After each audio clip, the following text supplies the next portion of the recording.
NFL, etc. 194, terça-feira, 13 de agosto de 2024.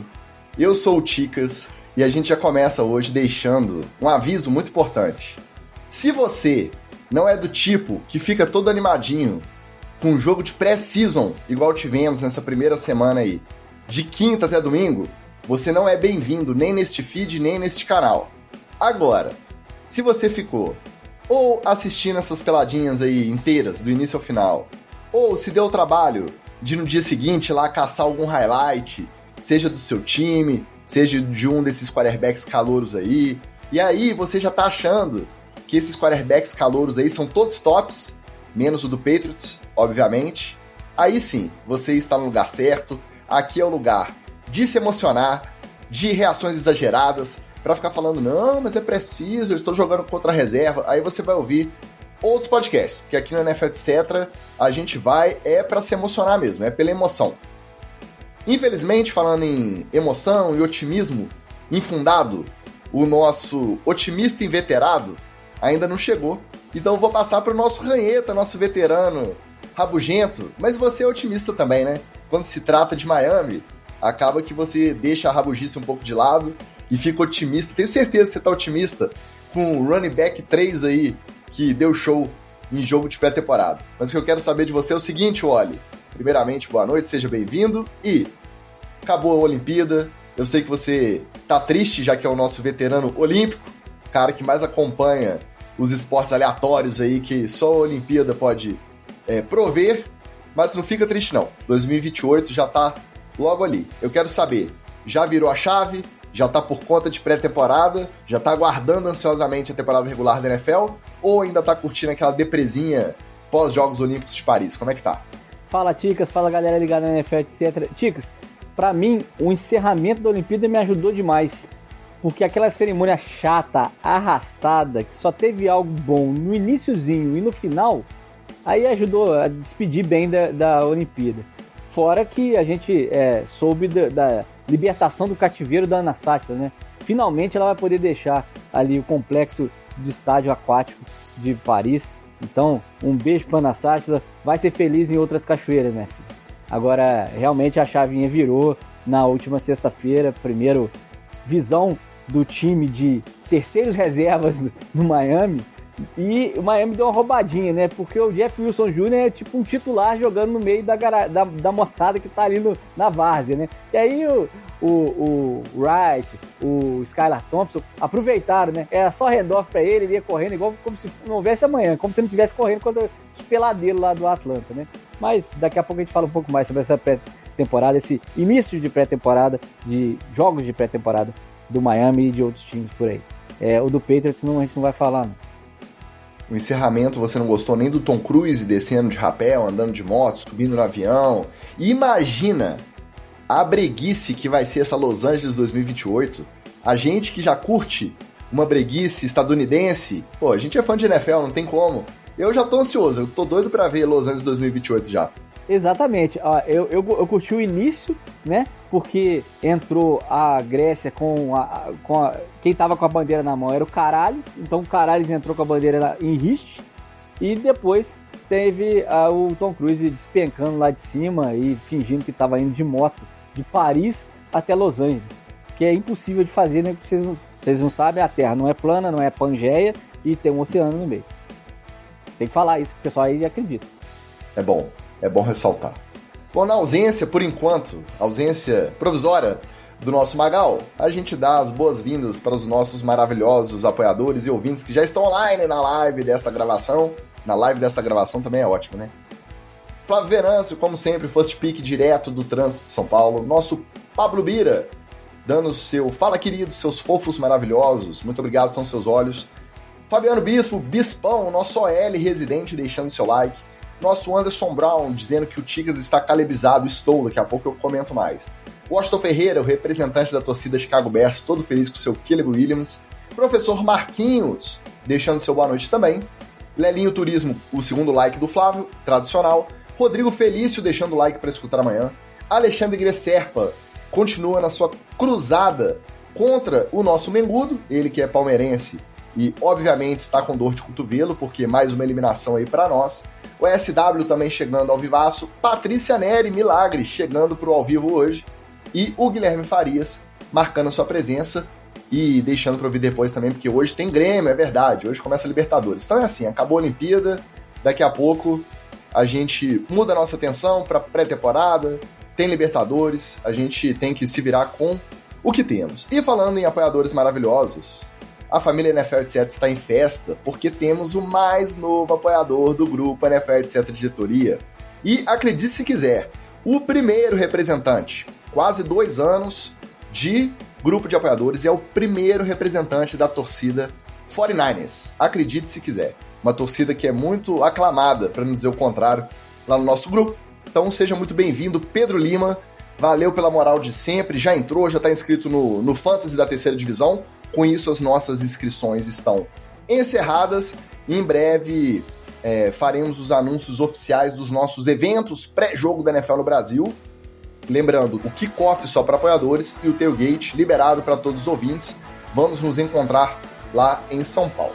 Mas enquanto isso, vamos trabalhar um pouquinho, mais uma vez naquele nosso formato tradicional. Hoje é dia de headlines, treta na TL e TD ou Fumble.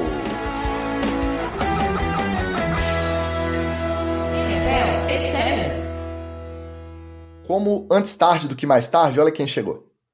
Olá, Luiz Vitorino, nosso Magal. Tudo bem por aí? Como é que vai? Tudo bem, Ticas. Tudo bem, amigos do NFL Etc. Estava aqui preso pelas intrincadas engrenagens do capitalismo, mas agora estou aqui, pronto, disponível para vocês, para trazer todo o meu conhecimento, meu cabedal, arcabouço teórico e meus insights incríveis e sempre cirúrgicos. Tava sentindo a mão invisível no mercado, o Magal. Tava. Não vou nem te falar onde é que ela tava. Mas tava frio ou tá quentinho? Vocês estão tudo encapotado aí, direto de Juiz de Fora? Aqui tá simplesmente fez 9 graus, né, Ticas? Entendi. Simplesmente, sensação de 7. Agora, bonito esse traje, hein? Brasília aqui, V8? V8. Esse tem história, hein? Tem história aí, ó. Esse aqui é da época do saudoso torneio touchdown. Essa jersey aqui, Ticas, da capa, ó. Da capa, tô vendo, alta qualidade. Preta e vermelha, que é muito importante. Mais um abraço pro nosso Grê. Beijos. A gente ganhava, as equipes ganhavam. Quando você se inscrevia pro torneio touchdown, a equipe ganhava 2 jogos de uniformes. Tá? Bons tempos. Chique. Essa aí tem que cuidar direitinho, porque pela idade daqui a pouco começa a dar uma traça, um mofo. Não, aqui já tá tratado. Botar parejar de vez em quando, né? Essa aí tem história. Bom, vamos falar do que interessa. E pra gente, que é emocionado, o que interessa essa semana? Se emocionar com jogos de pré-season, principalmente com eles, com os quarterbacks calouros. E aí a gente pode dizer que, obviamente, né, o foco são os calouros de primeiro round, a gente pode dizer que quase todos arrebentaram, quase todos deixaram impressões super positivas, exceto o menino lá de um time de New England, que a gente chega nele. Vamos começar pelo primeiro da turma, Caleb Williams foi lá e parecia veterano. Se destacou na turma mesmo, tranquilidade no pocket, correu para a primeira descida, passe profundo, passe curto, jogou pouco tempo, mas jogou muito bem, demonstrou uma tranquilidade ali, uma segurança bacana que é rara da gente ver nos calouros. Tanto que mesmo os outros que foram relativamente bem, a gente sente que o Caleb Williams estava um degrau acima, justificando aí a first pick e o otimismo da galera de Chicago. E aí tivemos mais quem? Jayden Daniels também mostrou por que está garantido como titular lá em Washington.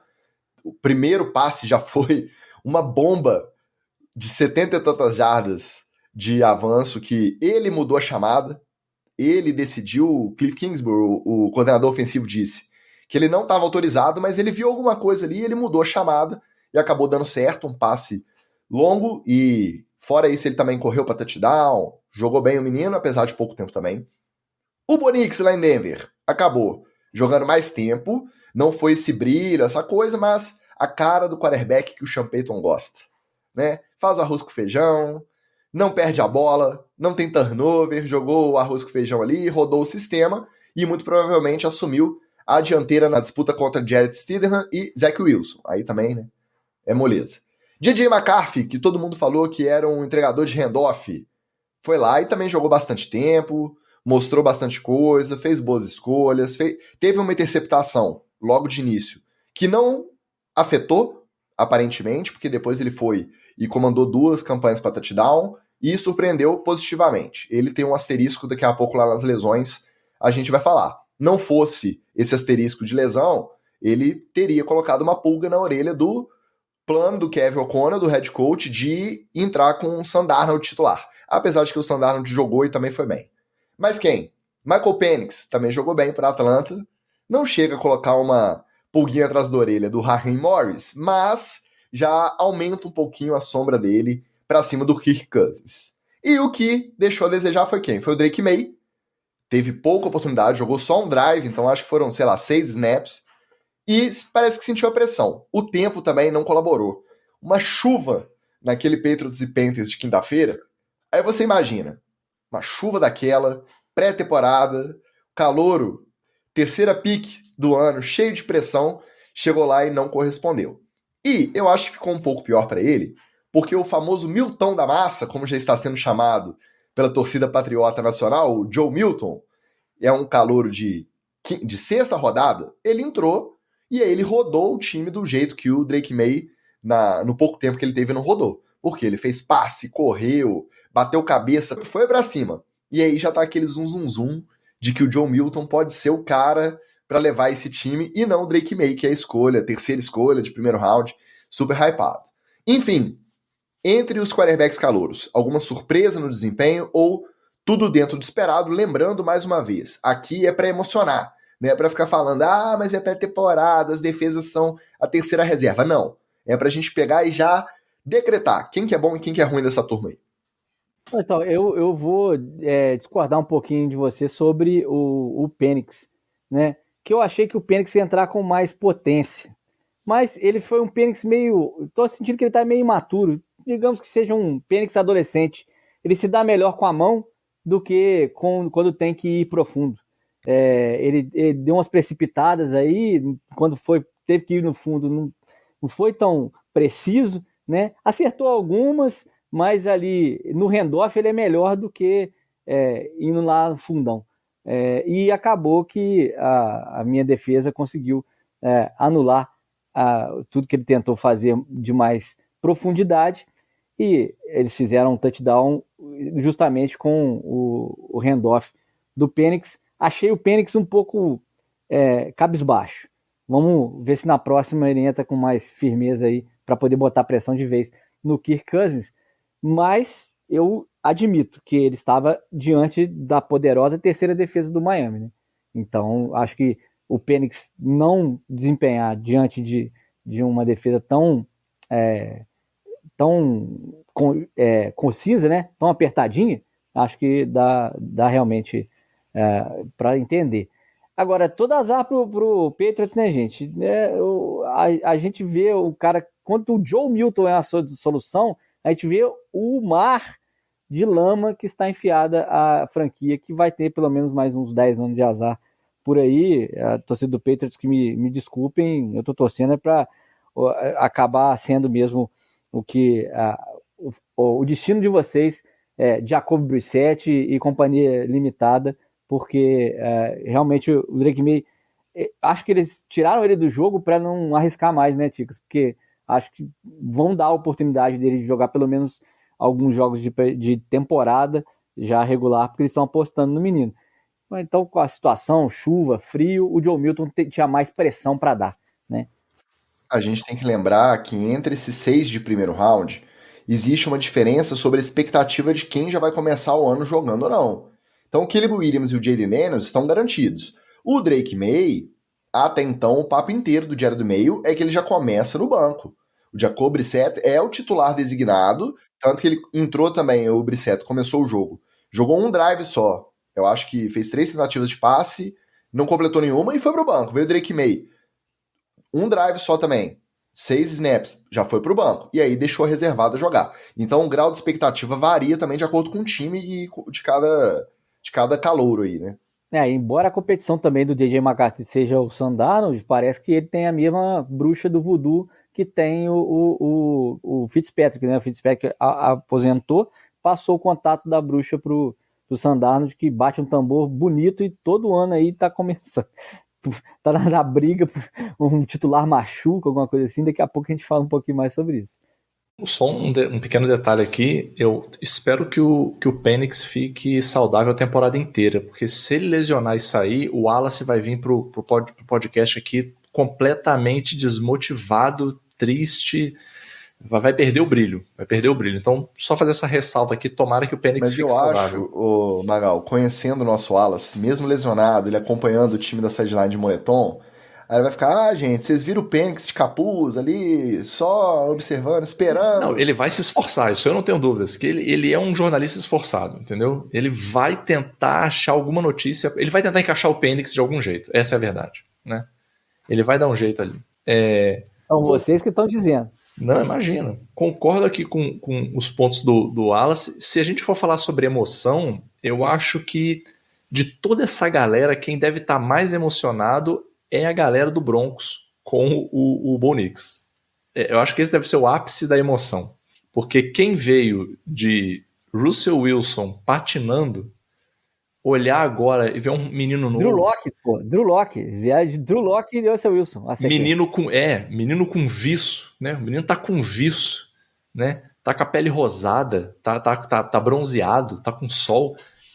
Eu acho que vai ser a torcida mais animada. Mas, Ticas, sendo muito sincero, eu ainda estou completamente embarcado no bonde de Kirk Cousins vai funcionar no novo time. Completamente. Inclusive, fiquei puto porque teve um episódio do NFL Daily de uns dias para trás que o título do episódio era E se nós tivermos o Kirk Cousins ruim esse ano? Esse era o tema do episódio, assim. Eu falei assim, nossa, gente, que vontade de agorar o homem, né? Assim, vamos fazer um episódio só para agorar o homem?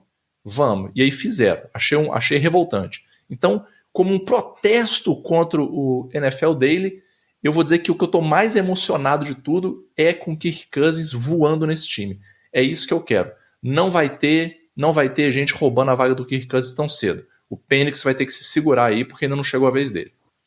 Não fica ouvindo o NFL dele, não, porque estreou ontem, na última segunda-feira, finalmente, o Read the Call, que é o herdeiro do Around NFL podcast que acabou, que tem o Dan Renzos e o Mark Sessler. Eles se separaram, o trio se separou, o Greg Rosendahl ficou com o NFL Daily e o Read the Call ficou com os dois que... Já vou trocar imediatamente. O host, né? E tá com a carinha de Around NFL mesmo. As mesmas vinhetinhas, o produtor que trabalhou com eles até o ano passado, glorioso Grave Digger, eu nem sei o nome dele direito, eu só sei que o apelido é o Grave Digger, tá junto na empreitada, e estão falando que como eles estão na mesma empresa, Underdog Fantasy, eu acho, que também assinou uma dessas milhares de participações do Bill Belichick, pode ser que ele faça participações aí pontuais durante a temporada. Então, larga esse NFL dele pra lá, vamos de Read the Call. Já larguei. Que vale mais a pena. Um abraço pro Belatini, que eu tenho certeza que concorda comigo nessa aí.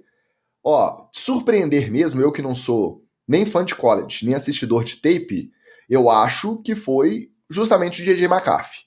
Porque a galera falou, até por conta dos jogos em Michigan, como ele era usado, a questão do ataque do time, como ele era montado, que não dava essa...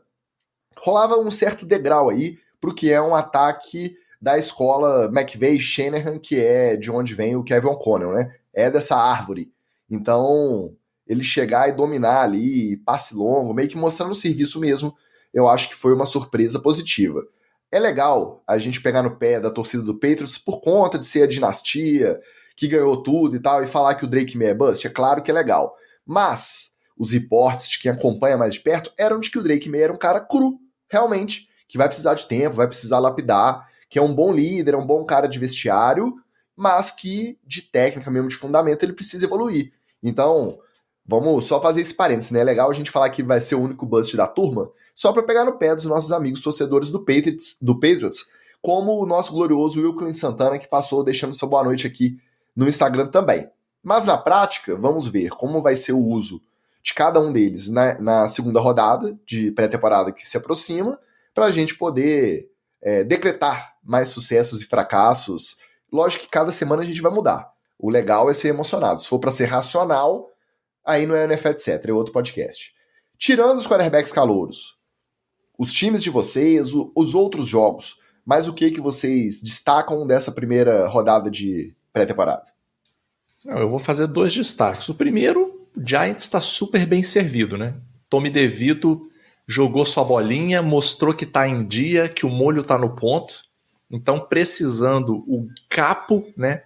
Vem. Isso aí é o medo da máfia. É o medo da máfia. Vai dominar. Isso aí eu tô despreocupado, tô tranquilo. Lá em New Jersey a situação tá tranquila. Né? Nenhuma preocupação no MetLife Stadium. Agora, Ticas, eu vou fazer um destaquezinho que eu preparei especial aqui. Esse menino Trey Lance, ele fez um joguinho ajeitado, eu gostei. Acertou alguns passes, fez corrida. Ele fez o Trey Lance, ele fez uma boa no corrida. Cowboys Rams? Sim. Tirando aquela quarta descida que ele salva, que o McVay até ficou bolado. Não, você tá enviesado, você tá com o olhar enviesado. Eu tô enviesado. Eu vou confessar que eu tirei um cochilo bacana no meio desse jogo. Por aí a gente vê. Quando eu acordei, porque eu também não peguei pra ver compacto nem nada, porque aí também já é um pouco demais, né? A gente gosta de pré-temporada, mas aí é um pouco de exagero.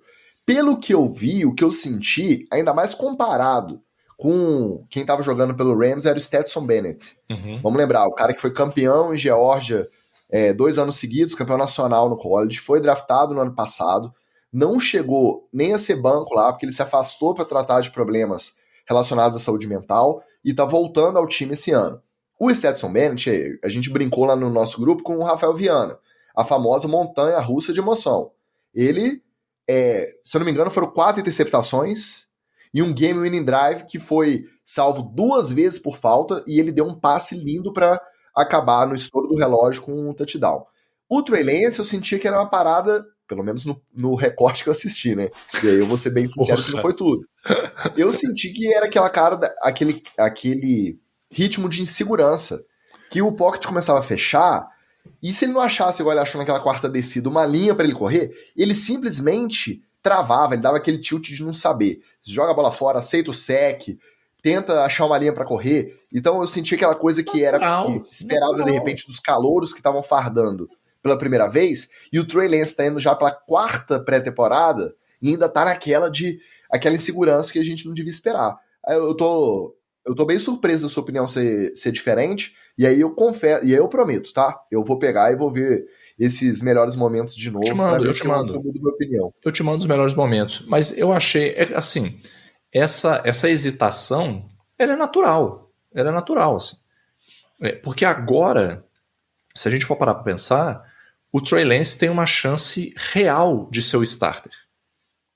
Porque se a situação com o Dak Prescott não se desenrolar para um lado bom, e sendo a instituição falida Dallas Cowboys guiada pelo Jerry Jones, a gente realmente não sabe o que pode acontecer.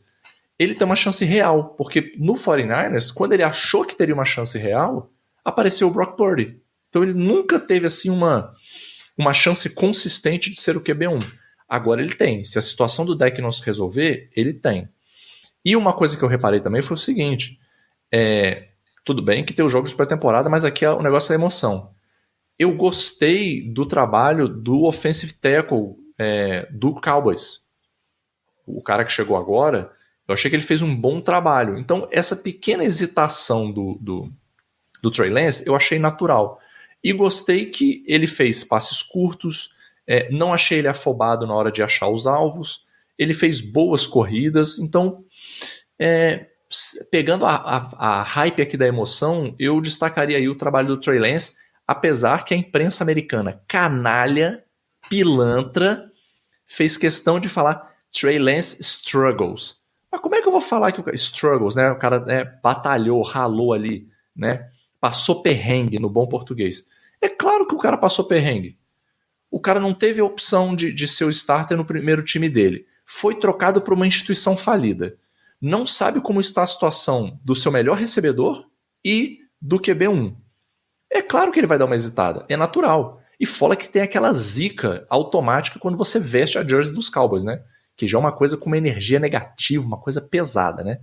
Mas com a sua bela camisetinha 19, eu gostei do Trey Lance. Fica aqui meu destaque para ele. Quer dizer que eu estou alinhadíssimo com a imprensa americana, então. Sim, mais uma prova de que o senhor está do lado errado da história. Entendi. Eu vou destacar aqui para a Patrícia. Patrícia, ó, presta atenção. A impaciência do Jordan Love. Já na segunda ele meteu uma bomba lá pro lado do campo, já touchdown, acabou, vou embora, vou sentar no banco, que era só o primeiro drive que ia jogar mesmo.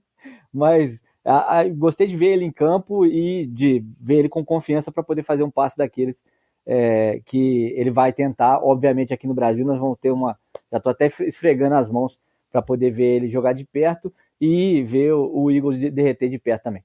Mas além do Jordan Love, do drive que ele foi impaciente e já meteu uma bomba para poder resolver logo a parada, vou destacar o meu Patrick Paul, meu querido, o left tackle do Miami, que é calouro, jogou muito bem e tem a melhor grade de capacete da NFL, meu querido.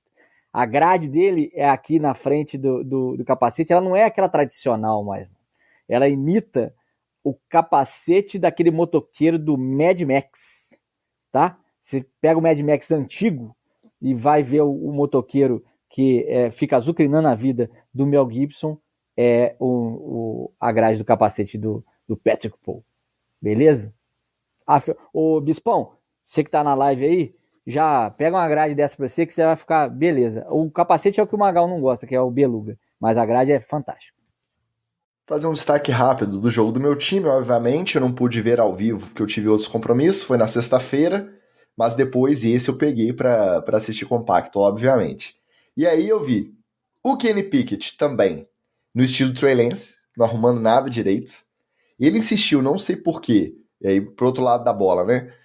3 passes pra cima do meu cornerback de primeiro round, o Nate Wiggins, os 3, o Nate Wiggins conseguiu interceptar, não interceptar de interceptação, mas conseguiu desviar, e no final ele saiu com, acho que foi o ombro, machucou o ombro estourado, e aí já tá no estaleiro. O Kyle Hamilton também, mais um da lista aí de preocupações por conta de lesão em jogo de pré-temporada, que é um pouco preocupante. Mas o Kenny Pickett não sei se vira não. Mesma coisa pro Justin Fields lá em Pittsburgh.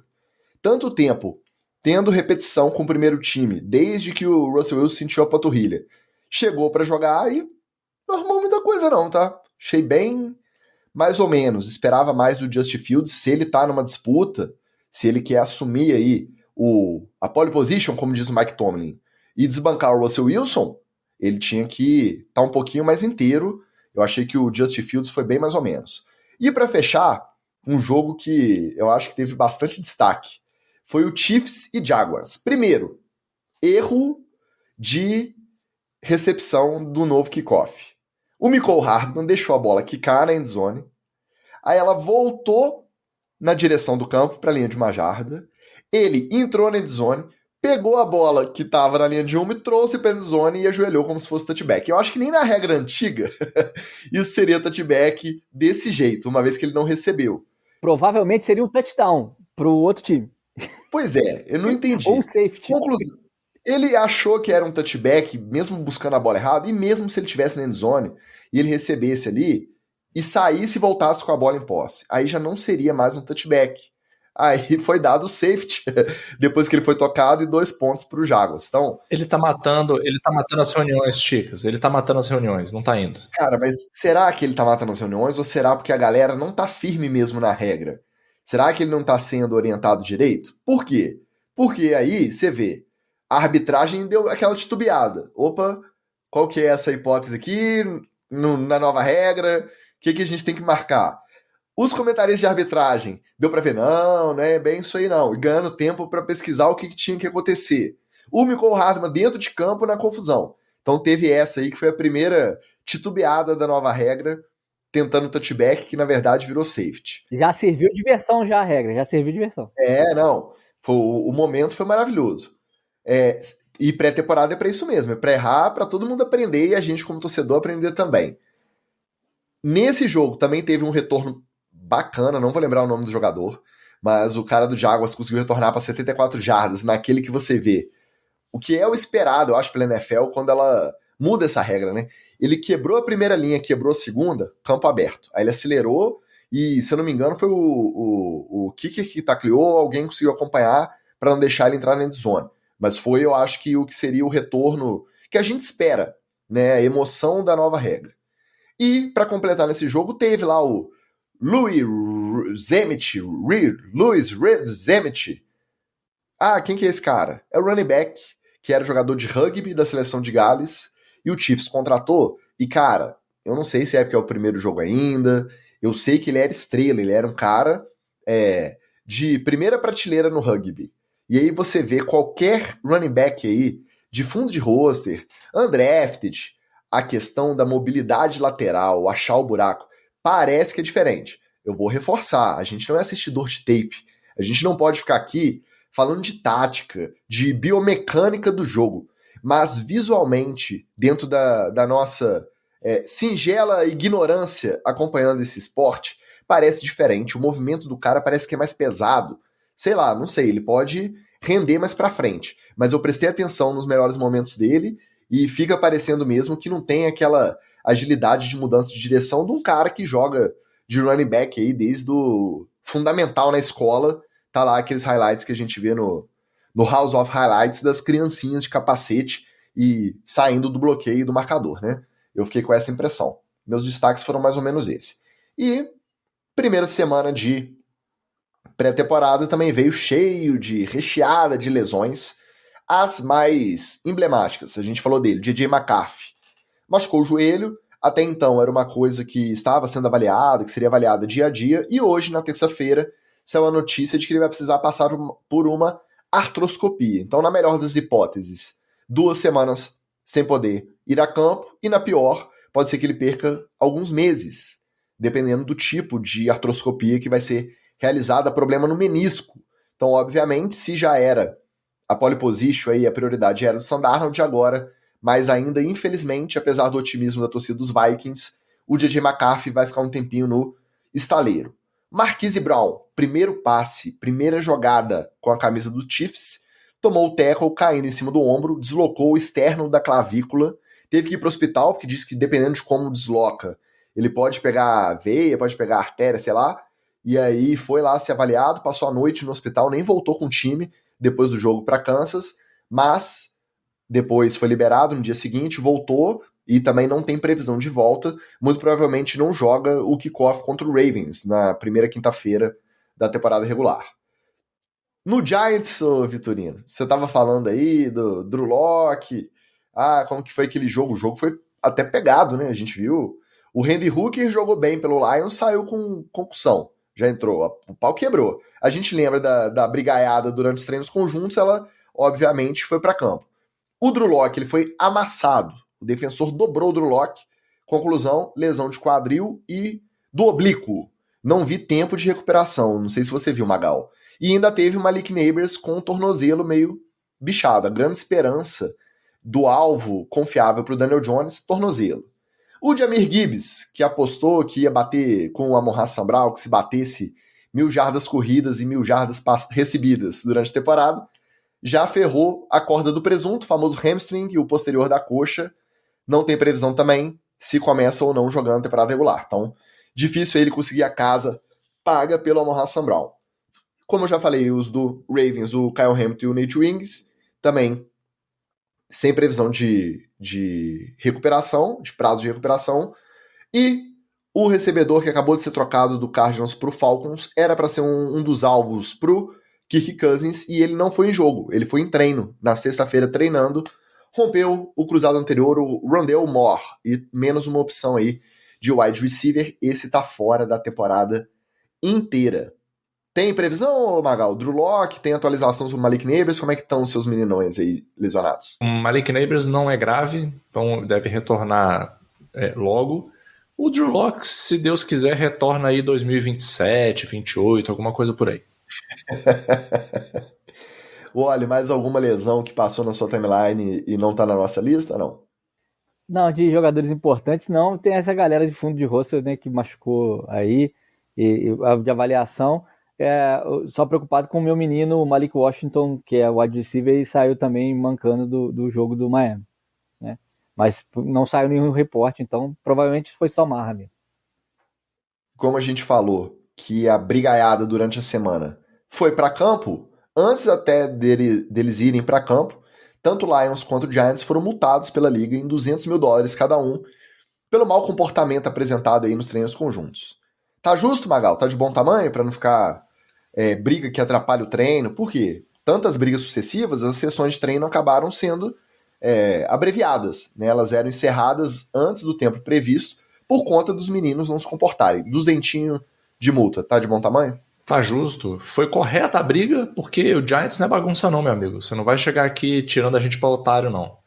Então tá certa a briga e tá certa a multa. É isso mesmo. O pessoal tava falando que o Dable tava até comentando com os repórteres que estavam cobrindo o treino. Antes de começar a brigaiada, ele tava falando assim, ó, fica de olho que hoje tem coisa boa aí.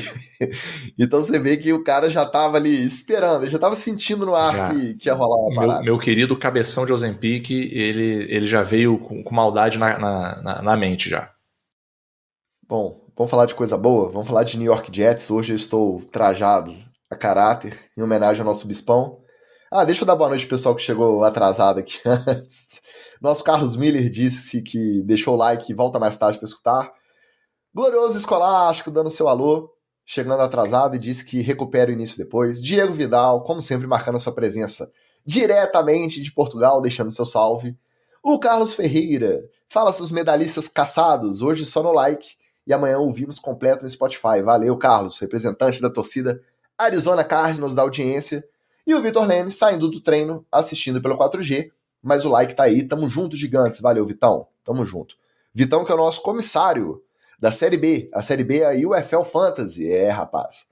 Nosso Fantasy esse ano vem com tudo. Não dá mais para você jogar, mas dá para você participar do nosso grupinho NFL, etc. Diretoria e promover esse podcast, ajudar esse podcast a continuar acontecendo. apoia.se/NFL, etc. O Haason Reddick, a gente já comentou que ele tava de holdout, desde os OTAs ele já tava de holdout, começou o training camp de holdout, não quer saber de treinar. E aí parece que essa semana ele simplesmente desistiu de negociar sua renovação com o Jets e pediu para ser trocado. Isso mesmo, ele foi trocado acho que em março dos Eagles para o Jets e agora, sem ter treinado nenhuma vez no time de Nova York, ele pediu para ser trocado, muito provavelmente porque não conseguiu atingir aí os parâmetros da negociação que ele acha justo para renovar. Aí depois que o pedido virou notícia, o Jets foi lá e lançou uma nota dizendo que não só não vai trocar, como insinuando que o Haason Reddick aceitou jogar pelo contrato quando ele veio da Filadélfia e que depois ele mudou de ideia. Então, que a expectativa é que ele cumpra a sua palavra, que ele jogue pelo que ele já estava previsto de receber e que a renovação seja negociada depois. Então, mais uma para a lista das coisas que só acontecem com o glorioso New York Jets, né, olha? E tomara que continue acontecendo, né, o Ticas? A gente falou aqui no episódio anterior também sobre coisas que só acontecem no Jets.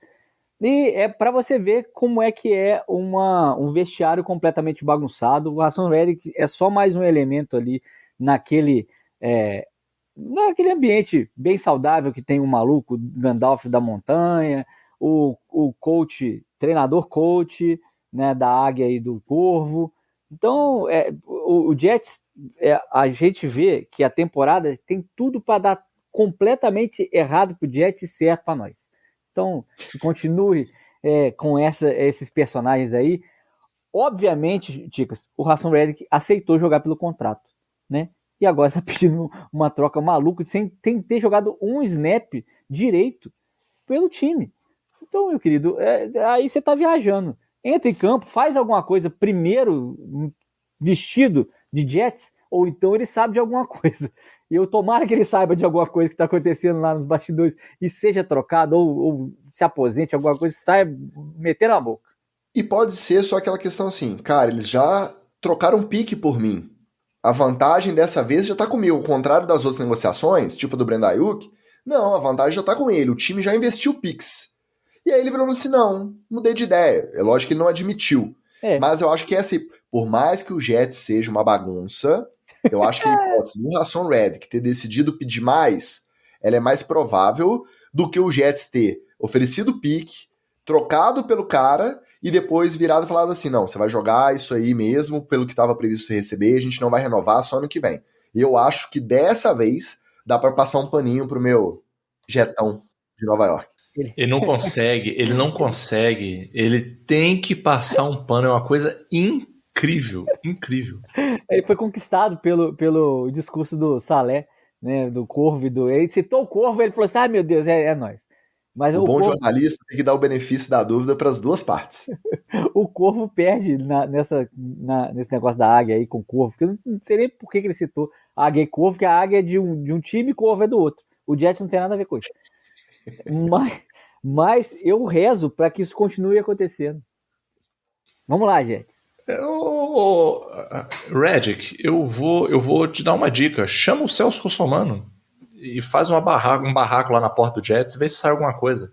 Mas já te adiantando, meu amigo, você não é um Tom Brady, você não é um Daniel Jones, você não é um cara de top tier pra fazer esse tipo de briga, não. Então você é só um Zé Ninguém. Então cala a boca, aceite seu contrato aí, que você é basicamente o CLT da NFL, tá? O pior é que independente de qual solução eles vão dar para esse imbróglio, seja renovando e ele começando a treinar e jogando a temporada bem pelo Jets, ou seja, conseguindo uma troca. E aí, se ele for trocado pelo outro time, quando ele começar a receber contra-cheque, ele vai ter que pegar e pagar as multas dos treinos que ele faltou do training camp, que são obrigatórios para o Jets. Olha só a situação. Independente de como vai ser resolvido isso aí, pegou mal para os dois. Ninguém vai olhar para o Haason Reddick do mesmo jeito.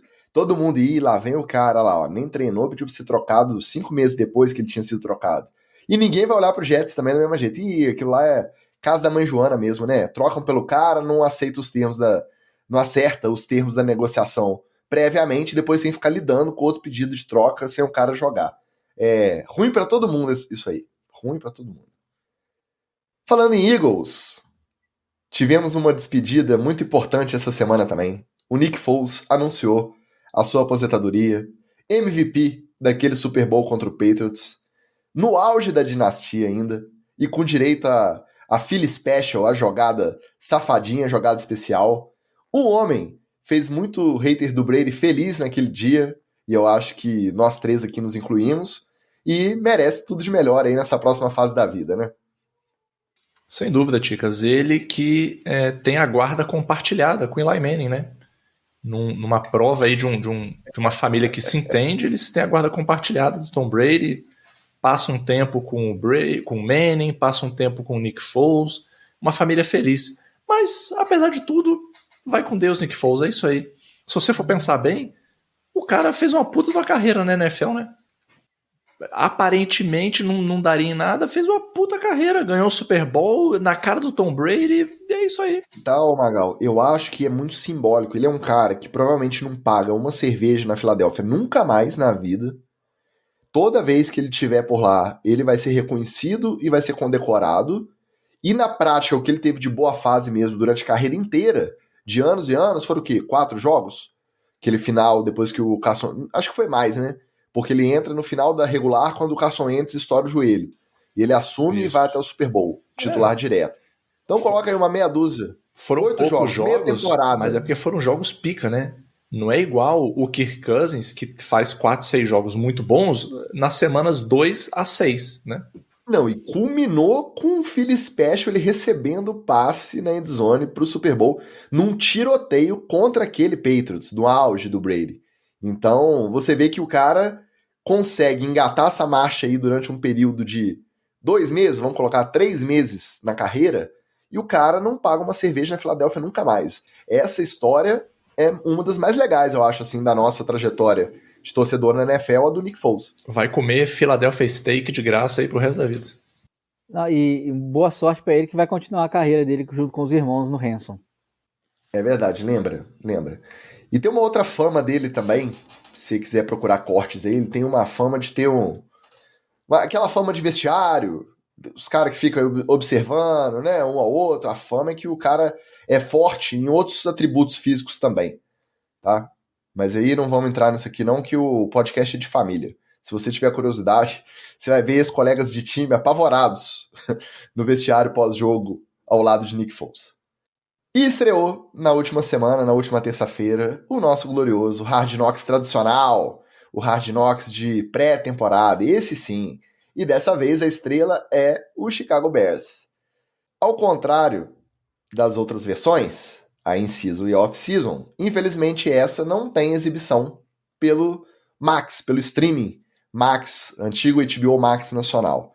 Nessa você tem que realmente ter o Game Pass na DAZN. Só que este primeiro episódio foi disponibilizado gratuitamente, tudo bem que sem legenda, mas entrando lá no mesmo login que você assiste NFL Network de graça, o primeiro episódio do Hard Knocks Chicago Bears estava disponível lá. Assistiram, gostaram? Quais foram os destaques dessa estreia do Hard Knocks Chicago Bears? Ticas, assisti, mas confesso que vi igual você viu o jogo do Rams com os Cowboys. Eu fui dando umas cochiladas, as crianças chamaram no meio, não foi aquela coisa não. Eu estava muito curioso com a questão do Caleb Williams, né? Como é que ia ser, principalmente, como ele chega muito hypado, eu estava curioso de ver como é que ia ser essa relação dele com o Eberflus, né? Como é que seriam essas interações, mesmo sabendo que poderiam ser interações completamente falsas só ali para filmagem, né? E a parte do DeAndre Swift também eu gostei. Mas no geral, assim, eu acho que entregou aquele arroz com feijão que a gente já esperava, né? Falou um pouco do staff, assim, né? Eu tinha muita curiosidade de saber como é que era o clima do staff. Se era um clima amigável, se era um clima de pressão, se era um clima de que parece ter treta. E do que deu para ver, que foi pouco, mas do que deu para ver, eu tive uma boa impressão também. Então, posso estar sendo hypado pelo viés errado, mas eu fiquei com uma boa impressão do Chicago Bears em termos de funcionamento como franquia. Parece que é uma franquia funcional, que as pessoas se entendem, que o trabalho flui e tal. E gostei do que eu vi ali do relacionamento entre o Caleb Williams e o Eberflus.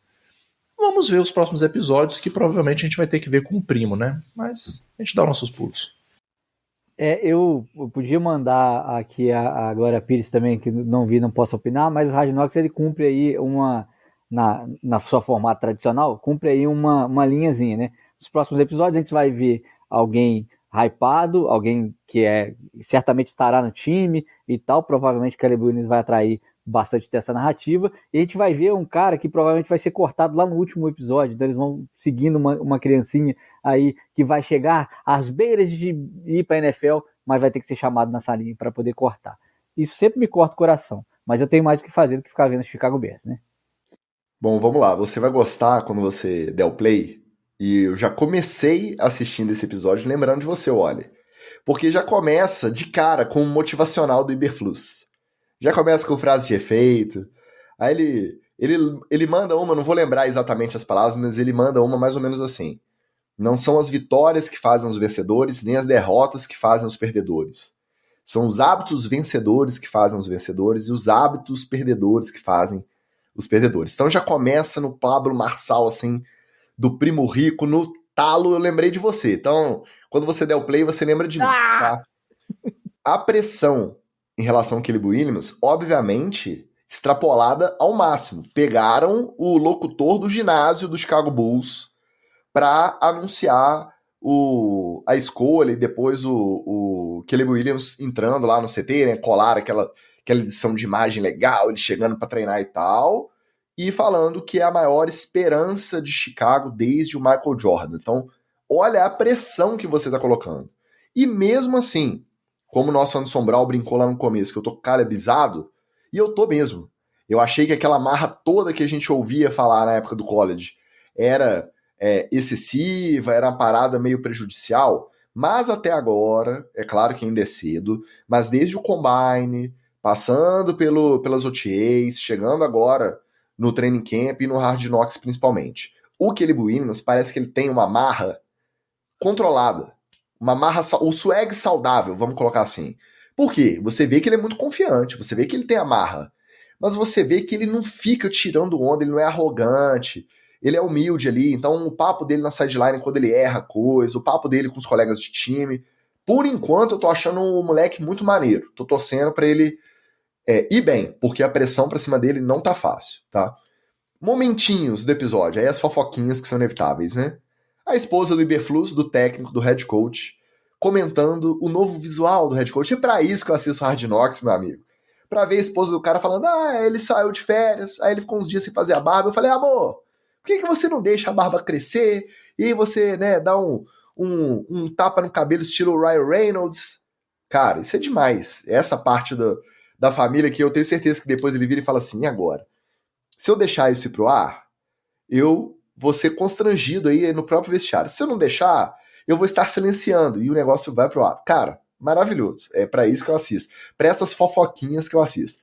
O Chicago Bears tem um barbeiro, tem uma barbearia dentro do CT.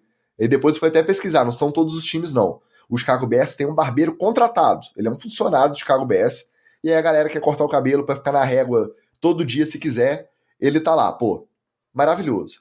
Tivemos participação do Nick Saban, que foi técnico do Iberflus nos tempos de, sei lá, se high school ou faculdade.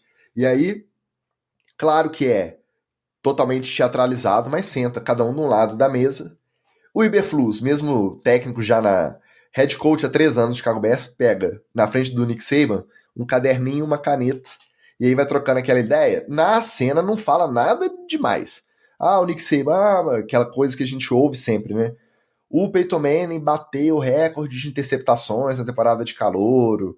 Então tem que se preocupar com o desenvolvimento, não é com o resultado. Aí tá lá o Iberflus prestando atenção e tomando nota. Achei aquela participação assim bacana. Achei que a galera do time meio que não... Eu esperei que quando ele chegasse no CT, a galera ia pagar mais pau pro Nick Saban. A galera só deu, opa, beleza, chefe? Tá bom, né? Então tá. Mas teve essa parte também. Mas o que? Outra fofoquinha boa. O marido da Simone Biles, o Jonathan Owens, saindo de casa, a mulher tá lá em Paris, na rotina de treino, na ansiedade da prova da medalha de ouro, batendo recorde atrás de recorde de medalha, e aí ele faz um vídeo saindo de casa e ela tá lá assim, nossa amor, essa calça aí cheia de pelo de cachorro, hein? Você vai viajar assim mesmo? Lembrou de pegar o passaporte? Cara, incrível, né? É incrível. O homem hétero jovem é incrível, cara, e a mulher lá preocupado em ganhar medalha, e se o cara tá levando tudo pro aeroporto. É demais, bicho. Só muda o endereço mesmo. Então teve esses momentinhos.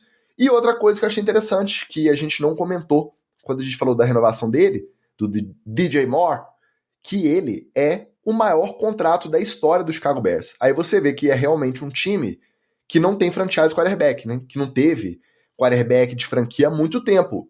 Porque a renovação do DJ Moore, que foi assinada, e aí mostra, né, tirando ele do campo para ir na salinha com a gente assinar, foi bacana, é o maior contrato da história do Chicago Bears. Então, achei isso interessante. E no jogo do Hall da Fama, que acabou no meio, obviamente tem a família do quarto quarterback lá esperando ele entrar em campo, o Austin Reed.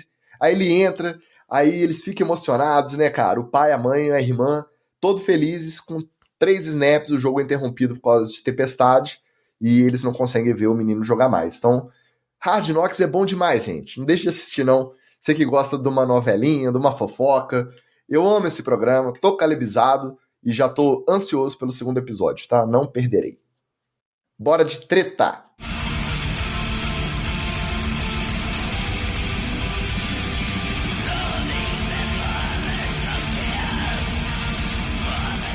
Nosso Flávio Venâncio já deixou o like, o famoso like cruzado, né, nas diferentes plataformas, também no Instagram. E o nosso Douglas Wade, que não deixa de mandar o seu salve, também chegou junto via Instagram. O Instagram pode ser que a gente pare de transmitir a live em Instagram, hein? Vocês vão ter que ir pro YouTube. Já assina lá de uma vez, porque o dólar tá meio caro, a plataforma aqui, né, tá ficando um pouquinho pesada. O salário milionário do estagiário também, abraço, MM. Então, assina no YouTube de uma vez, porque o Instagram pode parar de transmitir a nossa live a qualquer momento. Fica aí o recado. Novela interminável de off-season ganhou novos capítulos. O Brendo Ayuk continua no seu holding, sem sinal de troca. Só que durante a semana, a Diana Russini, do The Athletic, reportou no seu podcast Scoop City que o Ayuk recusou uma proposta do Patriots que o tornaria o segundo recebedor mais bem pago da liga, com salário anual na casa dos 32 milhões de dólares. Ele estaria atrás apenas de quem? Do Justin Jefferson, que está na casa aí dos 35 milhões anuais. Ou seja, 49ers já tinha aceito as picks de compensação. Os valores estavam de acordo com o que ele pleiteava nessa renovação para ir para outro time, só que ele não quis ir jogar com Gerald Mayo de técnico novato, com Jacob Brissett ou Drake May de quarterback, e ele decidiu recusar. E parece que, não nesses valores, um pouco menos, mas ele chegou a ter proposta que o 49ers aceitou do Browns também, e ele não quis ir jogar lá. Então, pelo visto, o cara quer tudo. Ele só não quer mamar na vaca mesmo, né, olha? Não, e realmente ele tem que decidir se ele quer dinheiro ou se ele quer ir para um time competitivo. Num time competitivo ele não vai ganhar essa grana que ele realmente que tentou arrancar do próprio 49ers, né? Ele tá tentando, na verdade eu acho que ele tá tentando, Ticas, arrancar dinheiro do 49ers só. Cara, mas você acha que ele não sabia antes que quem ia pagar 30 e tantos milhões era time que não ia disputar? Será que ele não tinha essa noção? Não, certamente. E aí vai ficando cada vez pior a situação dele no próprio 49ers, né? Ele fazendo o holding lá e todo mundo achando que ele quer sair e o pessoal olhando no vestiário, e aí você vai ou não vai e tal. Acho que tá na hora do Brenner parar para poder pensar e falar assim, não tenho outra chance de um outro time que me leve ao Super Bowl, que tenha a chance de me levar ao Super Bowl, vou ficar aqui no 49ers. Eu gosto dele, acho ele um dos grandes pontos do ataque do 49ers, e gostaria que ele fosse, por exemplo, para Miami, mas ele não vai ganhar, por exemplo, o que o Rio ganha em Miami. Não adianta, ele não vai conseguir ganhar. E aí ele vai ter que apostar em times que o Panthers pode pagar para ele, o Washington pode pagar para ele, o Browns poderia pagar para ele, mas ele não tem chance nenhuma de chegar longe com esses times, né? Para mim, até o Anderson comentou aqui no chat, é o mesmo caso do Vini Júnior. Né? Não vale a pena você ir lá receber dinheiro dos árabes considerando o time que você tá e o quanto você recebe. Então, até se o salário dele o contrato dele tivesse que ser renegociado, reajustado por conta de cap, ainda valeria mais a pena ele ficar no 49ers. É o time que ele já conhece, é a comissão técnica que ele já conhece, é o playbook que ele já conhece. Pra quê? Mas não adianta, né, cara? O Moisés não consegue, né? O Moisés não consegue. E ele tem que olhar o seguinte, uma das desvantagens de você estar num time competitivo como o 49ers é que, invariavelmente, você tem um cap mais apertado. Que ninguém consegue fazer essa magia de criar um time competitivo pagando merreca pros outros. Véio. Você acha quantos Brock Purdy que tem por aí? Entendeu? Não tem. Então, eu achei, de novo, né? É uma burrice ficar esticando essa novela sabendo que não vai dar em nada. Você que é o nosso assessor para assuntos motivacionais e financeiros, tudo bem, o exemplo do Vini Júnior eu acho que é diferente porque ele deve estar aí optando entre aposentar com, sei lá, 800 milhões de dólares, vamos falar em dólar, só para a gente poder fazer a diferença para o Ayuk. Aposentar com 800 milhões de dólares na carreira de salário ou com 6 bilhões. Eu não sei se muda muito o padrão de vida dele e das próximas gerações da família dele, essa diferença. E pro Ayuk, ele ganhar 25 ou 32 por ano nos próximos 3 anos. Porque depois a gente não sabe se tudo pode acontecer. Será que mexe com o padrão de vida do cara? Para ele pesar se vale a pena ir para um time que não vai disputar nada ou se vai? O que você acha? É claro, a gente é sempre pró-trabalhador. Quanto mais ele puder ganhar e ajudar mais gente da família, melhor. Mas esses 7, 8 milhões que parecem que são a razão dessa discórdia, será que fazem tanta diferença assim, pensando no cenário total da carreira do cara? Não faz, Ticas. Não faz. Para ser humano nenhum não faz. Se você acha que essa quantidade de milhão, considerando a quantidade de milhão que você já tem, é uma coisa que faz diferença na sua vida, meu amigo, você está completamente equivocado. A não ser que, e isso também vale para o caso do Vini Júnior, mas no caso do Ayuk jamais isso aconteceria, a não ser que ele falasse assim, eu estou indo como um desafio, mais ou menos na linha do Tom Brady indo para os Bucs. Cara, eu vou para mostrar que aonde eu entro, eu mudo a cara da franquia. Porque ele poderia, por exemplo, eu vou para um Commanders, vou pegar um contrato de 1 ano lá, e eu vou revolucionar essa caceta, eu vou levar essa desgraça desse time para os playoffs, para chegar no ano que vem, o meu passe tá lá na estratosfera. Aí beleza, aí eu entenderia. Mas não é o caso do Ayuk, e esse é um tipo de jogo, um tipo de aposta que eu jamais faria. Porque você vai lá numa dessa, aí você tá lá num jogo safado, uma semana 12, você se lesiona, pronto. Você encerrou a carreira num time merda, sendo que você poderia estar num time competitivo, né? E a gente gosta de falar do imponderável. Quanto você ganharia menos para aposentar com o anel do Super Bowl? Com a foto no confete dourado e vermelho, segurando o troféu Vince Lombardi. Quanto que isso paga de diferença aí no ganho da carreira? É difícil mensurar, mas ele tem que começar a pensar no meio do caminho, né? Se ele estava querendo ir para o Commanders para jogar com o parça Jayden Daniels, ele não está preocupado em ir para time ruim, não. Tem outra coisa envolvida aí ele não querer ir pro Patriots, é porque não tem parça dele lá. Fala a verdade. E parece que depois dessa confusão inteira, só quem continua na briga, reporte de hoje, é o Steelers. Então parece que o Steelers fez uma proposta e o 49ers chegou e igualou para ver se ele fica lá. Não vai ser os 32 milhões, muito provavelmente não vai. Vai ser na casa dos 20 e tantos. E muito provavelmente ele vai acabar ficando lá. Depois de toda essa novela, dessa off-season inteira, a gente tendo que vir aqui falar de Brandon Ayuk para acabar renovando, indo treinar e jogando no próprio 49ers. É brincadeira, né? Pelo menos lá a chance do anel pode ser que seja maior. Pode ser, não sei se vai ser não. Ainda nesse bolo do wide receiver, os Patriots foram e cortaram ele, Juju Smith-Schuster. Quem? Pois é, até 3 anos atrás existia aquela dúvida, será que funciona como wide receiver 1?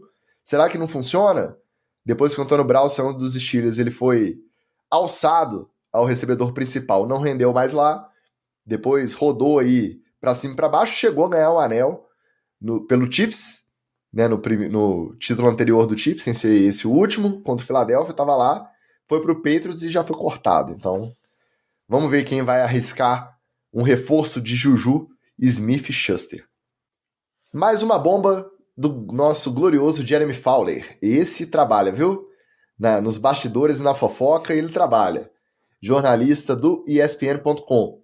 Numa matéria extensa ele detalha como a relação entre Jalen Hurts e Nick Sirianni se deteriorou junto com a campanha do Eagles na temporada passada.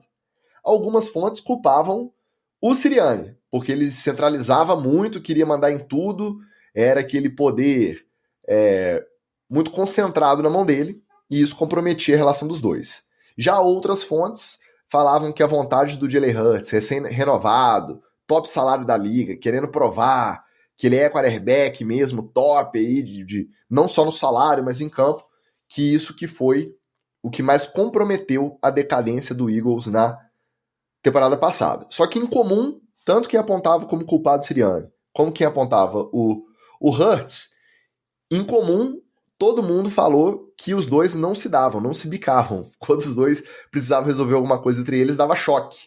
Então, quando ia ter alguma reunião de ataque ali, de estratégia e tal, eles precisavam de um terceiro, de um mediador. Porque se deixar só os dois, o assunto não rendia, o papo não andava. Olha aí. Mas como sempre, essas matérias gigantes do ESPN.com fazendo fofoca, elas sempre vêm na base do morde a sopra. Então, primeiro mordeu, falando do ano passado, depois assoprou, falando que esse ano a relação já está bem melhor, que depois que o coordenador ofensivo antigo, o Brian Johnson, saiu e veio o Kellen Moore, assumiu essa função, que o técnico e o quarterback já foram vistos conversando, brincando, participando de brincadeira ali no campo do treino, que a relação já melhorou e já está mais leve. Enfim, depois disso tudo, parece mesmo que o Eagles é aquele castelinho de carta, que se o Bill Belichick soprar um pouquinho mais forte, vai sobrar pro Sirianni pular fora, porque o Jalen Hurts com esse contrato não vai sair. É mais ou menos por aí ou não? Olha, Ticas, vai se iluminando a highway que vai levar o Giants para os playoffs esse ano. Problemas na Filadélfia. Cowboys, uma instituição falida. Commanders, mais um ano apostando em um bando de desconhecidos. E, aí depois as pessoas falam que eu sou maluco, que eu forço a barra, que eu sou clubista, mas tá aí. Eu acho, não estou querendo agorar o Philadelphia Eagles de forma alguma, mas acho que a situação lá vai ficar esquisita esse ano. Perdeu o Jason Kelce, agora tem sempre aquela ressaquinha, né? Pós uma temporada boa, vem aquela ressaquinha. Eu não sei não, Ticas. E se o seu head coach e o seu QB1 não estão com um bom relacionamento, não sei não, hein? Olha, vou estender aqui aos amigos torcedores do Philadelphia Eagles o convite para o meu curso de como torcer para times ruins. Pode ser que esse ano vocês precisem, tá? Eu diria que essa ressaca começou durante a temporada do ano passado e que os torcedores de Filadélfia já sabiam de alguma coisa, porque eles já estavam tratando aquelas derrotas que a gente achava até normal como algo espetacular e que tinha alguma coisa errada no time. Ou seja, quem acompanha mais ferrenhamente no dia a dia ali já sabia que tinha algo estranho entre principalmente o treinador e o QB. E para quem já passou por isso, e com o QB calouro ainda, que o Tua era calouro quando o Brian Flores tentava de qualquer maneira boicotar ele no time, isso não dá certo nunca.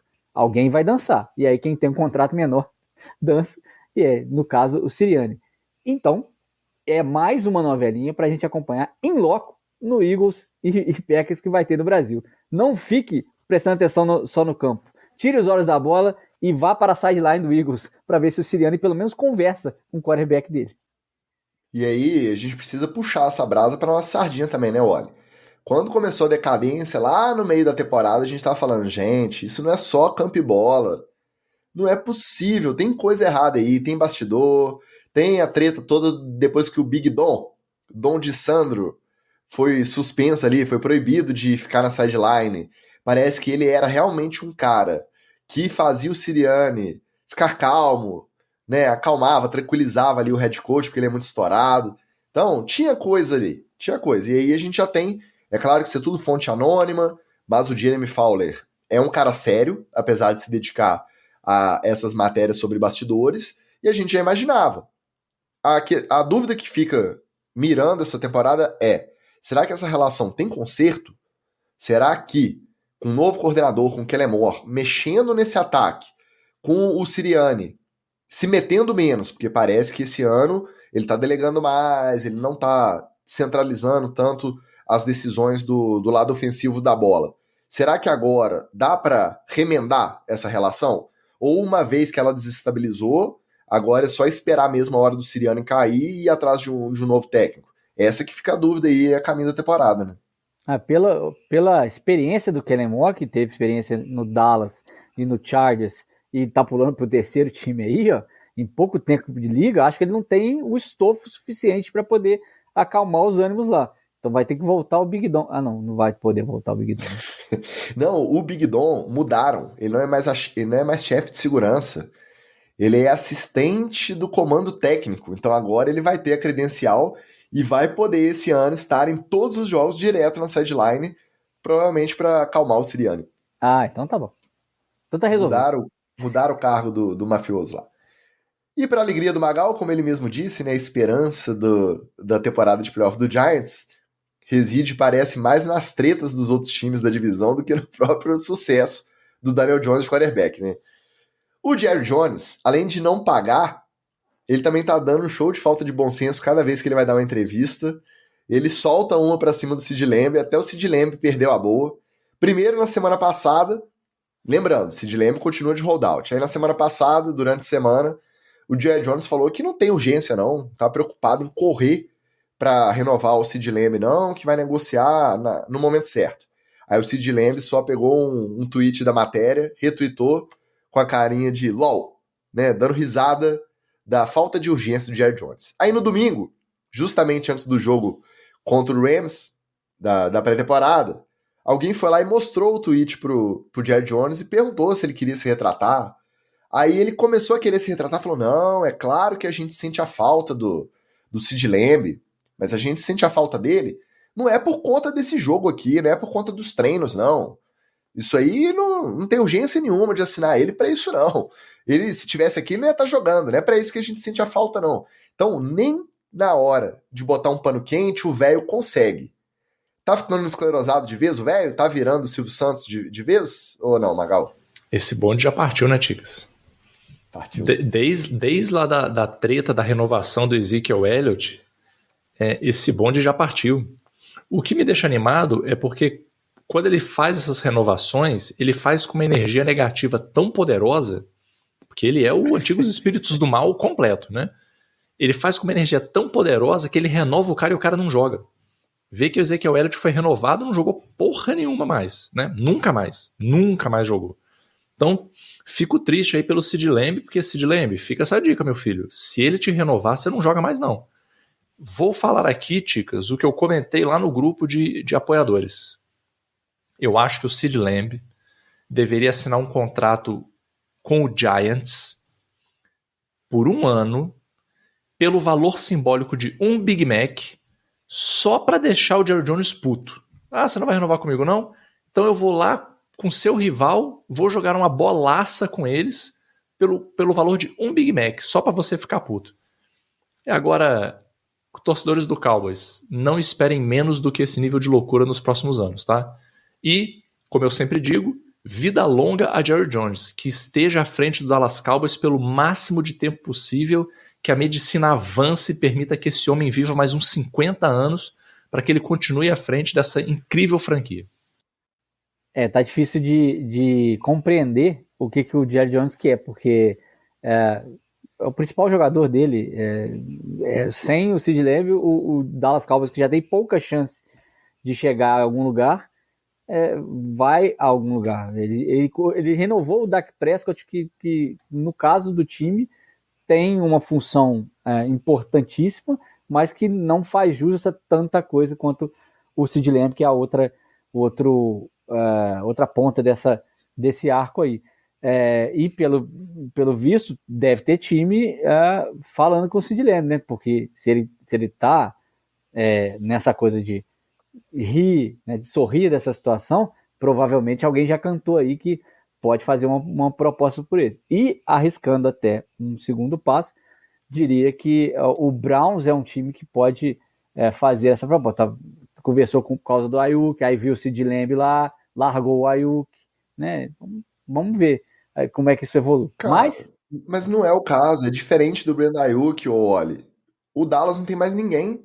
Exato, não tem mais ninguém. Isso é muito mais do lado do Dallas do que o próprio jogador, né? Justamente porque o Jerry Jones esclerosado, quando estava lá no draft, ele estava de olho no running back, antes de chegar a pique do Dallas, ele estava dando entrevista, falando, acho que o Jonathan Brooks estava falando que foi a melhor entrevista de prospecto que ele já fez na carreira dele inteira. Que ele amou esse cara. E aí o Steven Jones, o filho dele, dando aquela cutucada, tipo assim, para, cara. E aí o Panthers foi lá e draftou o cara antes de chegar na vez do Dallas.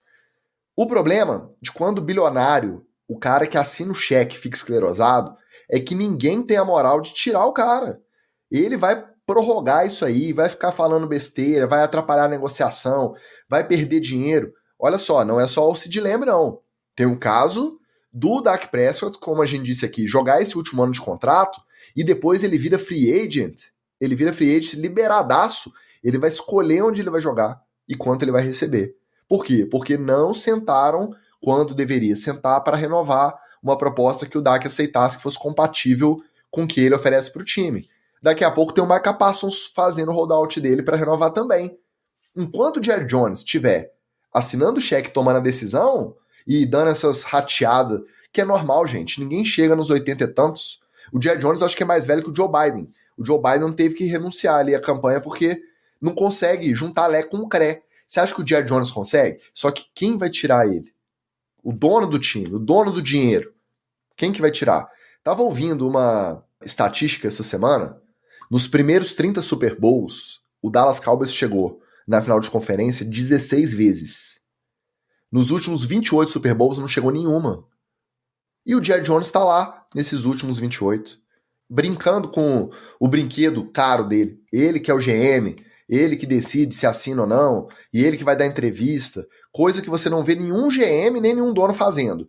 Ele representando os dois, vai toda terça-feira na rádio lá de Dallas e fica falando bem de jogador, mal de jogador, sobre negociação. Então não dá. Enquanto ninguém tiver a condição, a moral, né, o culhão de virar e falar assim, velho, vamos descansar, né, vira consultor, sênior, vira conselheiro, mas não fica negociando contratos. Não tem como você ser o GM efetivo desse time e dono ao mesmo tempo.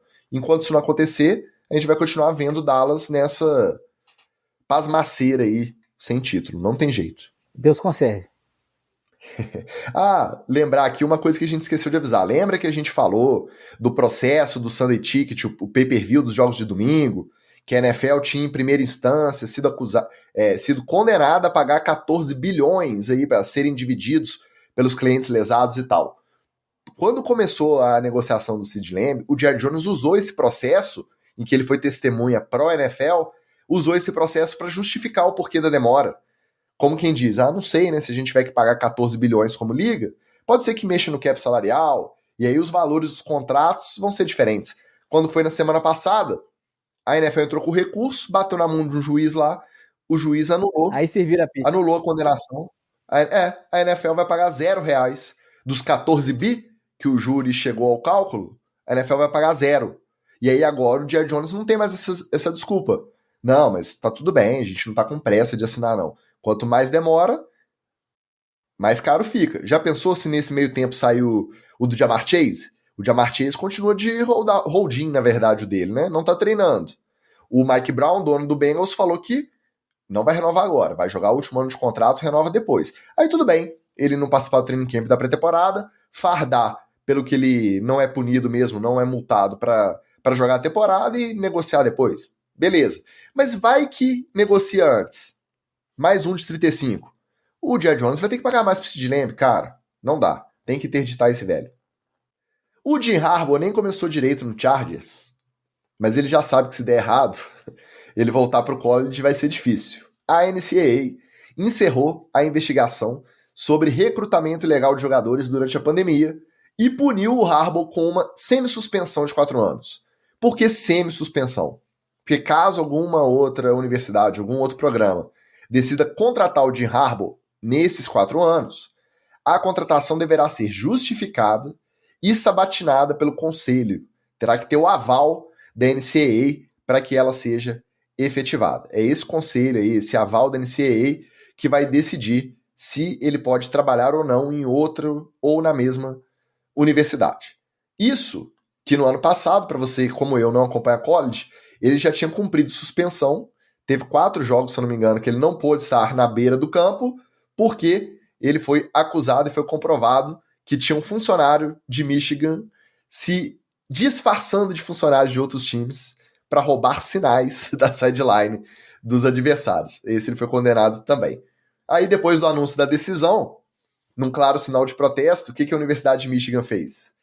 Nomeou o Harbaugh capitão honorário do jogo de abertura da temporada em casa. Então, mesmo depois de toda a polêmica, os engravatados lá da NCAA vão ter que ver o Harbaugh entrando em campo, comemorando o título nacional conquistado no ano passado, dentro de campo, no primeiro, não sei se é no primeiro, né, mas num dos primeiros jogos aí da Universidade de Michigan em casa nessa temporada. É uma treta eterna essa NCAA versus Jim Harbaugh, né, olha? Não, é sim, e ele faz questão de ser o cara, o odiado, né? Aliás, Michigan, né, tem tradição de ser isso na NCAA, né? Ela é o famoso, tem um time aí que usa muito isso, o Ticas, é o contra tudo e contra todos, sabe? Porque então aí Michigan usa isso para motivar seus atletas, né? E aí falar que o Tom Brady ter sido draftado tão lá atrás era culpa de ter jogado em Michigan e aí ele estourou o maior da história. Tem muito folclore nisso aí e tal. Mas o fato é que o Jim Harbaugh roubou os sinais dos outros times, isso é Renato Gaúchamente comprovado, né? E foi provado, né? Tem imagem do funcionário de Michigan vestido com uniforme, cara. Isso é demais. Em 2023, isso é demais, gente. Exato. O cara vestido com o uniforme da outra universidade, entrando no meio da sideline, aquela sideline também que tem 300 jogadores, 800 técnicos. Aí passa um cara de bonezinho ali, todo mundo olha ele de uniforme, ninguém contesta, né? Ninguém questiona o cara. Provando quão fácil é invadir um jogo de futebol americano universitário dos Estados Unidos, né? Qualquer um que puder comprar uma uniforme igual o da universidade vai entrar. E mais, né? Isso também foi comprovado que ele assediou outros jogadores de outros lugares, inclusive de divisões menores, para irem para Michigan jogar durante a pandemia. Então, assim, tava todo mundo lá, lockdown, ninguém sabia, incertezas e tal. E tava o Jim Harbaugh com o telefone funcionando e mandando zap e indo lá entrevistar os caras e trazendo. E, assim, acharam recibo de lanche pago pela universidade de visita de recrutamento enquanto estava proibido, porque tinha que manter isolamento, cara, demais. Exatamente, tava todo mundo nas incertezas e tava de rabo lá trabalhando para que Michigan fosse campeão, né? E Michigan acabou campeão, bateu, como diria o Luxemburgo, bateu campeão. O Michigan, será por quê, né? É a escola Sean Payton de futebol americano. E o pior de tudo, né? Mais uma vez comprovando que até para fazer trambicagem você precisa ser inteligente. Você chama o prospecto, aí você não tem a pachorra de pagar um lanche do seu bolso pro cara. Não. Paga o lanche aí no nome da universidade, pô. Não vou pagar lanche pro cara, não. Parabéns aí aos envolvidos. E já tem uma galerinha, obviamente, né? A galera da teoria da conspiração, que a gente tem que observar, né? Às vezes eles acertam alguma coisa. Já tem uma galerinha falando que tem precedente de uma punição da NCAA ser aplicada pela NFL, por conta do convênio entre as duas, né? Claro que não vão fazer isso com um jogador, é mais fácil do que fazer isso com um cara tão hypado igual o Jim Harbaugh, atual campeão e tal. Mas já tem uma galera assim, será que a NFL pode, né, em nome da NCAA, aplicar alguma punição, porque essa questão de recrutamento, eu acho difícil, mas já pensou? Jim Harbaugh também não ficar na sideline do Chargers porque comeu um hambúrguer e pegou o recibo lá da universidade junto do jogador, do prospecto, porra. Essa aqui é pro Sonso e pro Cooper. Dizem que a punição dele vai ser treinar o Chargers. Nosso rei das rebatidas chegou na área perguntando se Eagles vai repetir o início do ano passado.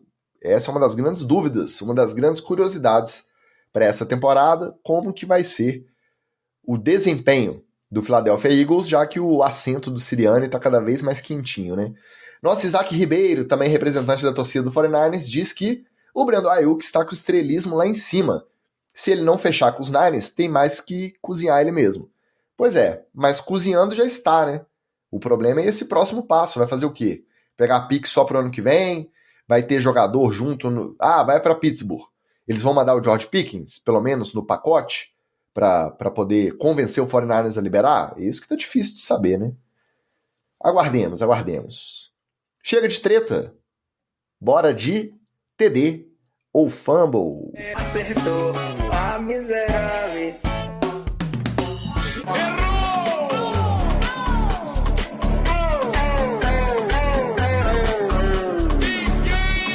O primeiro é papum. Pai bola. A NFL tá tentando emplacar o nome Dynamic Kickoff, ou Kickoff Dinâmico, para se referir à nova regra aprovada para os kickoffs a partir dessa temporada. TD ou fumble?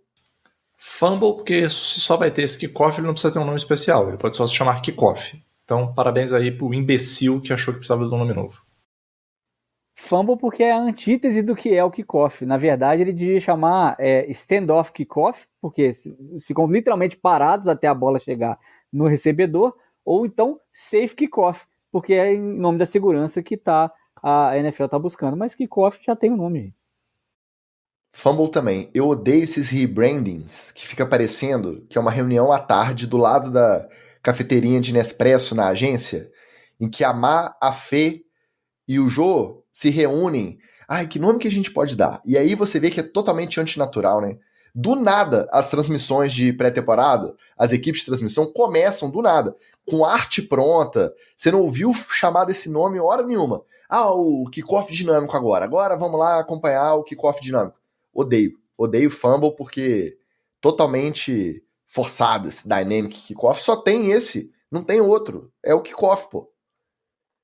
Depois de uma campanha rápida e mal sucedida, o Drake May voltou para o banco no confronto contra os Panthers, embaixo de uma chuvarada na última quinta-feira, e ele foi substituído pelo nosso velho conhecido, Bailey Zappi, que quando se dirigia ao huddle, ouviu uma sonora vaia da torcida de New England.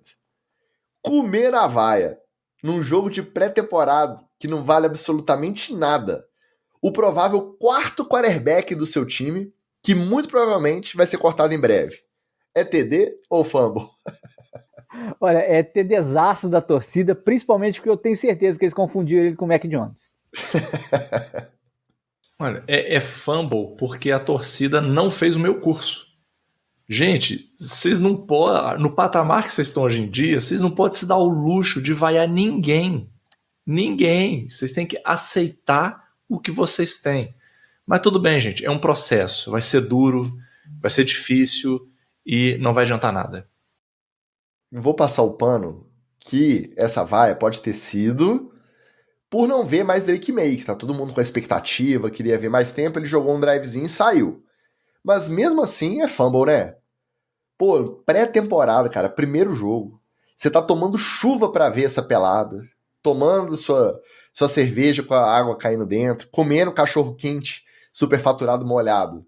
Aí você vai lá pra vaiar o Bailey Zappe entrando em campo, o terceiro quarterback do dia a entrar em campo. Pra que isso, né? Acho que corneta tem limite, a turma do amendoim tem que se controlar um pouquinho. Vou dar fumble pra torcida do New England, ainda não viraram a chavinha, continuam muito mal acostumados com a dinastia que eles promoveram recentemente. Fumble pra torcida dos Patriots. Nossa, essa é demais, cara. Essa, quem não viu ainda, tá perdendo.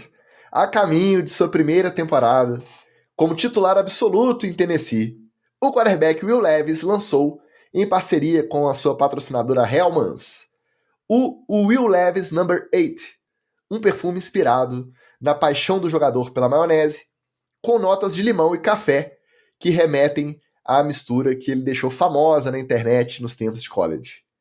Perfume com cheirinho de maionese é TD ou fumble? Eu vou dar TD porque toda galhofa deve ser comemorada. Parabéns, é uma galhofa de altíssima qualidade. Obviamente um fumble porque é cheiro de maionese depois de algumas horas, dá aquele cheiro de gordura rançoso. Eu que já trabalhei em cozinha, quando você sai da cozinha e o cheiro não sai de você, é bem desagradável mesmo. É bastante shampoo para tirar. É fumble. Cara, eu vou dar TD. Eu confesso que eu fui lá no link para ver se eu conseguia comprar. Tanto pela curiosidade, quanto pela cara de pau. O cara virou meme. E tá lucrando com o meme que ele virou. E olha o timing. É antes dele começar a temporada, ir mal, como titular, ir pro banco, gerar polêmica. Não, ainda tá na pré-season, tá todo mundo otimista, ainda animado. Tem técnico novo lá no Titans. Cara, TDzaço.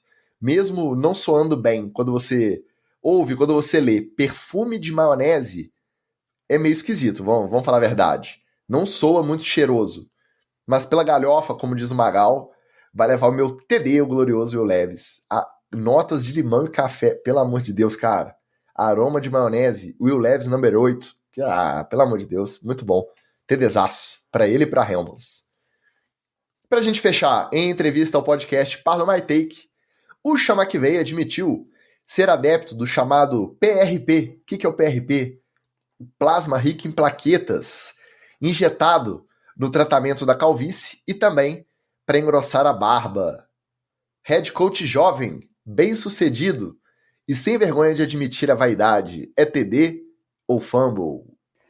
Ô, Ticas, uma das minhas principais citações aqui nesse podcast é de um grande amigo nosso, que é o Rafael Saldanha. Então, citando Rafael Saldanha, não admitir calvície é falha de caráter. Então, é fumble. Olha, eu vou dar fumble pelo seguinte motivo. Eu sou um doador de plaquetas. Graças a Deus que o Brasil é um país sério e ninguém tá pegando minhas plaquetas lá no Hemocentro para fazer creminho para rico calvo. Ainda bem que as minhas plaquetas vão para doadores que realmente precisam. E até aproveitando e fazendo um parênteses muito rápido, amigo ouvinte, se você é uma pessoa veiuda, que tem o famoso bracinho de seu Madruga, veias aparentes, vá no Hemocentro e doe plaquetas, porque as pessoas não gostam de doar plaquetas, porque demora um pouco mais, só que quem pode doar plaqueta, precisa doar plaqueta, porque tem gente que precisa. Não é velho rico calvo, não. Ou jovem calvo rico, né? É gente que realmente precisa. Então, se você é uma pessoa veiuda que nem eu, vai no Hemocentro, doa a plaquetinha lá, a galera do Hemocentro te recebe super bem, te trata aqui ó, no pão de ló, tá? Só dando mais umas informações, você pode ficar isento de concursos públicos, doadores de plaquetas são isentos, e também pode pagar meia em shows. E dependendo do serviço, ainda ganha um dia de folga, né? Ou não é igual doar sangue? Né? Ganha folguinha. Porque você ainda fica mais tempo lá pra doar, ué. Eu vou dar TD. Tecnologia tá aí, tá disponível, entendeu? Cara que O corporativismo calvo é um absurdo. Opa, vou me defender aqui. Não. Ó, sem plaqueta. Você que só ouve e nunca viu a nossa fuça aqui nesse podcast, não tem corporativismo calvo, porque eu tô dando TD e eu não sou calvo. Né? O cabelo raspadinho estilo Ronaldinho é opcional. Mas se eu fosse calvo, se eu enfrentasse esse problema, olha que o Chama Que Veio é mais novo que eu. E eu tivesse o acesso à tecnologia, se tivesse a grana para bancar, parece que é coisa de $2.000, $3.000 cada aplicação. E são várias que tem que fazer durante o tratamento. E ele ainda foi e admitiu no podcast mais heterotop que tem da NFL, que é o Pardon by Take, que só tem os gordinhos comedores de Cheetos que não estão nem aí pra vaidade. Então ele foi lá e ainda bancou essa na entrevista. Cara, TDzaço. Tá na moda aí o autocuidado, tá? Não tem que se envergonhar, se constranger. Tem acesso, tem a grana? TD pra ele pro Chama Que Veio. Agora, até isso ele fala gritando, né, cara? Eu fui ouvir o trecho quando eu li a notícia. Até isso ele fala naquele aquele nível de decibéis Chama Que Veio, né? Porque tem o 80, 90 na escala e tem o Chama Que Veio. Até isso ele fala naquela animação de que ele tá injetando plaqueta pra engrossar a barba e tampar o cucuruto. Não é mole, não. Acho que depois dessa podemos nos despedir com uma segunda semana de pré-temporada, né, meus amigos? Qual que é a expectativa? O que tem de bom pra gente assistir nessa próxima rodada de pré-season? Um beijo pra galera aí e preste atenção, Dolphins e Commanders às 8 da noite do próximo sábado. Previsão de Tua Tagovailoa no primeiro drive da galera. Não, gente, vamos fazer uma correção aqui, né? Coisa boa pra se ver não tem. Tem o melhor que nós temos, né? O melhor que nós temos é arrumar uma fonte corsária para poder ver o resto dos episódios do Hard Knocks do Chicago Bears. E se você não quiser ver todos os jogos, veja os highlights pelo menos, porque é muito curto, gente. É vídeo de 2 minutos, é vídeo de 3 minutos. Então, em vez de você ficar rolando o feed ali, assiste aí uns 2, 3 minutinhos de cada jogo aí, que você vai ter uma visão bem melhor do que vai rolar na temporada. E não tem nada melhor do que quando você não estiver fazendo nada, ou estiver fazendo outra coisa. Abre o DAZN, vamos lembrar o serviço de utilidade pública aqui. É gratuito, todos os jogos de pré-season. Você entra no DAZN, você loga com o seu login do NFL.com, o mesmo que você tentou para comprar ingresso lá no Ticketmaster, o mesmo que você tentou para, de repente, assistir alguma coisa da NFL Network que fica liberada 24 horas no aplicativo da DAZN, é só logar, escolher qual jogo. Não tô assistindo nada. Ou então tá rolando aquele Sampaio Correia versus CRB. Não, coloca ali o Ravens e Falcons que vai ter no sábado a partir das 2 da tarde. Tem jogo quinta, essa semana não tem sexta.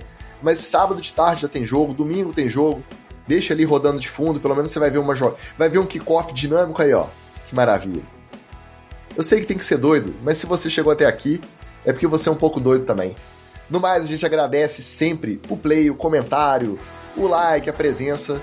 Semana que vem a gente volta com mais um recap de rodada de pré-season, porque é para isso que o NFL Etc. está aqui. Um abraço e valeu! Valeu! Beijo!